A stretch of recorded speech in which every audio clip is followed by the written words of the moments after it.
Turkish খাবার কিন্তু মানে খুবই হেলদি, কোয়াইট ফ্র্যাঙ্কলি। এরা খুবই মানে হেলথ মেনটেন করে, ওই মশলা না, অত বেশি অয়েলি না, বেশি গ্রিসি না। ওরা বেশিরভাগ চেষ্টা করে যে এই জিনিসগুলো অ্যাভয়েড করতে। তেল খাবারের বেলায় অলিভ অয়েল ইউজ করে, এবং যার জন্য আমি সবসময় সাজেস্ট করি যে কাউকে যে টার্কিশ অথবা মেডিটেরিয়ান কোনো রেস্টুরেন্টে প্লেটটা এত সুন্দরভাবে সাজানো হয়েছে, সবকিছু এত সুন্দরভাবে অ্যালাইন করা এবং ওয়েল ডেকোরেটেড, দেখে আসলে মনে হচ্ছে না যে আসলে এটাকে ভাঙি। এবং এটা হলো সেই ক্রিমি কিনা একটা লাস্ট আইটেম ছিল। তাহলে এটাকে আমি ব্রেড দিয়ে তাহলে খাবো একটা। আর্টিচক হলো একটা ভেজিটেবল, এটা বাংলাকে আমি নিজেও জানি না। সো খেলে মনে হলো যে আপনি একটা বেগুন ভর্তা খেলেন, তো এইটুকু খালি জেনে রাখেন বেগুন ভর্তা খেলেন।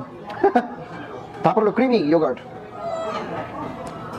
এই যে লবণ দই আছে না, মানে ঘন দই, অনেক লবণ দিয়ে, মানে বোরহানিকে যদি মনে করেন আপনি ওই বোরহানি যদি দই বানান তাহলে ঠিক সেম ফিলটা বোরহানি দই।